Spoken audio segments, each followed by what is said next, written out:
Yeah, that's right. And there's plenty more where that came from, too. It's a little one. Here's your chance to get some Adam. Wait. You want me to kill a little girl? That's not a child. Not anymore, it ain't. Dr. Tenenbaum saw to that. Yeah, not for nothing, dude, but she kinda looks like a little girl. Oh, Christ! Hey, don't you raise your voice with me, mister. You're not the one out here risking his life with all these drugged up splicers everywhere.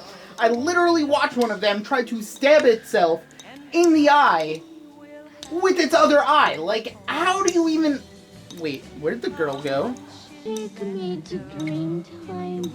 God damn it.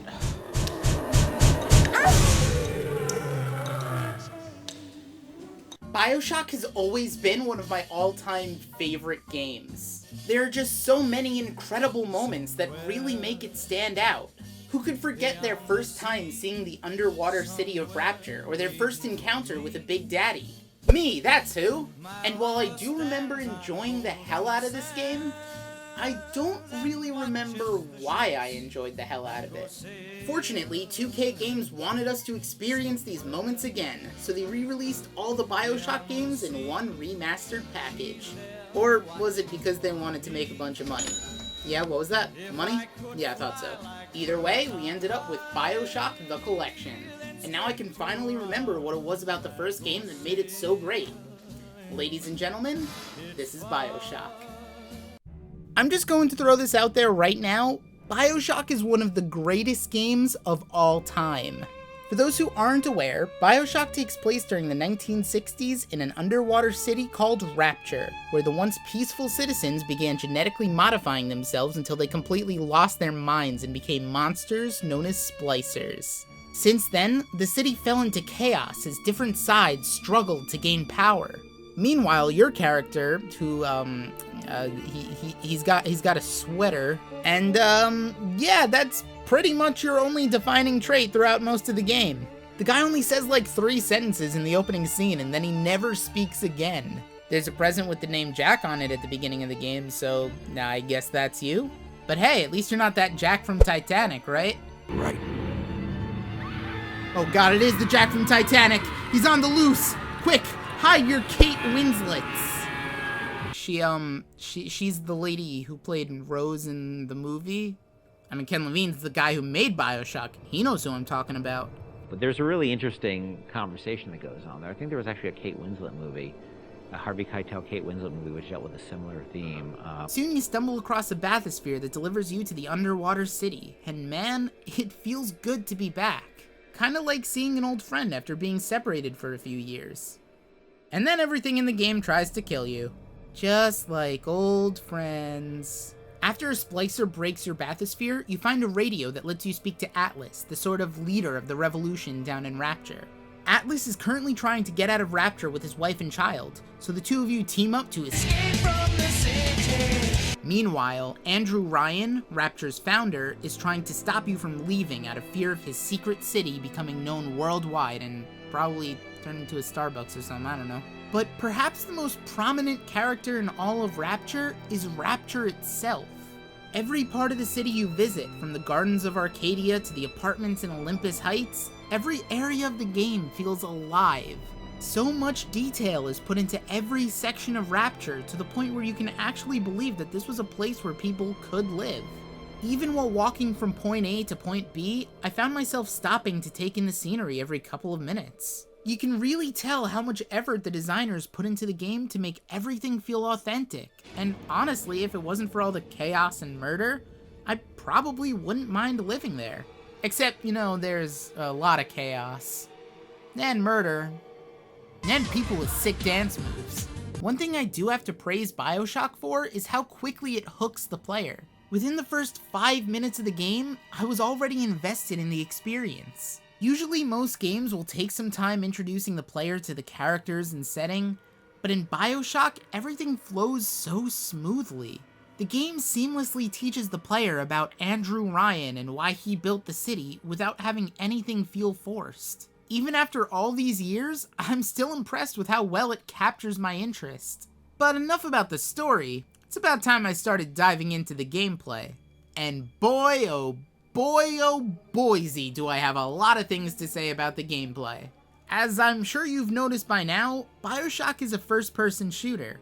So obviously your arsenal is going to be comprised of standard ranged weapons. A pistol, machine gun, grenade launcher, crossbow, etc., all of which feel really fun to control. But what sets this game apart from other FPSs is the wide range of superpowers known as plasmids. With plasmids, you're able to stun enemies with electro bolt, light them on fire with incinerate, even pick up and throw objects in the environment with telekinesis. This opens up a crazy amount of ways you can tackle any given situation, which can add some extra layers of strategy to every encounter. For example, you can shock enemies standing in puddles or light them up if they're on oil slicks. Combined with the various weapon types, there are countless ways you can handle whatever the game throws at you. And to me, that's one of the greatest things a game can offer a player. It makes everyone's experiences feel unique from one another, and allowing multiple gameplay options increases the replay value immensely. You can even hack turrets, health stations, and security cameras to give you the edge in future battles, and the hacking. It's okay. Every time you want to hack something, the game pauses and you have to play a minigame where some liquid will start flowing from one end of the board, and you'll need to switch around pipes to direct it to the other end. And yeah, it's just okay. I didn't really care one way or the other about the hacking minigame itself. However, you're going to be hacking a lot of things throughout the game. Security bots, vending stations, safes, you name it. Each time you do hack something, it'll eat up about half a minute, and after the first 50 hacks, it starts to get a bit old.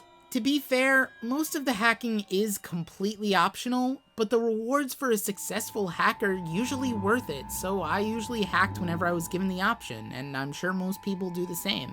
When you get back to the actual game, the hacked turrets and cameras will also provide some more strategy to your fights. If you're being chased by a splicer, you can try to lure them into the view of one of your turrets, which will automatically try to take them out. And then when they get low on health, they'll try to head over to a health station, only to find that it was filled with poisonous gas. Needless to say, there's a ton of approaches you can take for each and every fight, which is a huge reason as to why I love this game so much. There are even a bunch of perks you can equip to give yourself some passive effects as you play. These perks are called tonics, and each one has an interesting effect, such as slowing down the speed of the liquid in the hacking minigame, making you invisible if you stand still for long enough, and even giving your wrench the ability to freeze enemies when you smack them with it. Since you're only allowed to equip a few of these at a time, you have to be smart about what kind of build you want to make, which once again gives the player choice. Look, I know I said it a lot, but BioShock gives players so many gameplay options that I feel like I need to say it multiple times. It's just that this game's amazing, so just deal with it. Or not, I don't really care. But these plasmids and tonics can come at a cost. In order to buy most of them, you'll need Adam, which can only be found on Little Sisters. The Little Sisters are young girls who have been converted into creepy, demonic harvesting machines so that the citizens of Rapture can get their fix. But of course, there are those who would try to harm the Little Sisters to try and score some free Adam. And that's where the Big Daddy comes in. The Big Daddies were originally designed to be the city's maintenance workers, which is why they all have drills or rivet guns. But then the scientists of Rapture were all like, damn girl, he fit AF. So they found a way to bond the sisters with the Big Daddies, and thus, the partnership was born. And as you probably guessed, in order to get enough Adam to survive, you'll need to defeat the Big Daddies. And these guys are no pushovers. You'll need to use everything at your disposal in order to stand a chance against even one of them. This is where your skills are truly put to the test, as you'll need to be smart about every move you make in order to win. And while these fights are incredibly brutal, they're also the most fun, and the satisfaction you get from defeating a Big Daddy makes it all worth it. If you can manage to kill one, you'll be given a choice between harvesting or rescuing his little sister. Yeah, let's see here. I can either rip the child open and tear a gross-ass slug out of her, or use some crazy light magic and take away the creepiness. You saved me. Did I say take away the creepiness? Sorry, I meant make her slightly less creepy, but yeah, I still wouldn't want to go near it. If you choose to harvest the little sister, you'll get twice as much Adam, but it's super immoral and stuff, so don't do it. You saved me. You saved me. You saved me. You saved me. Or you know what? Maybe a harvest or two every once in a while wouldn't be too bad. Real talk though, BioShock is an absolutely fantastic game. But in all honesty, it isn't perfect. Later BioShock games would improve some of the minor problems from the first, including letting you use both weapons and plasmids at the same time during combat rather than having to switch between one or the other, changing up the hacking mechanics, and making character models not look gross. But the original still has a lot of charm that allows it to hold up even to this day. The music is just as powerful as ever, the city is beautifully designed, and it's definitely still a lot of fun to pick up and play. Not to mention the huge plot twist towards the end that this game is famous for.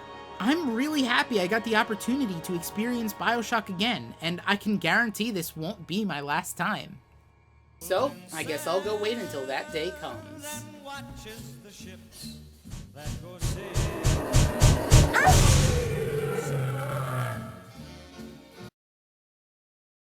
Hey everyone, thanks for checking out the video. If you enjoyed it, feel free to share it with your friends, give it a like, or even subscribe to the channel. I also have a Facebook and Twitter page that I will occasionally update with all sorts of wacky shenanigans. Anyways, I'm gonna go to sleep for the next 8 months, so if you guys ever want a video, just come wake me up. Bye!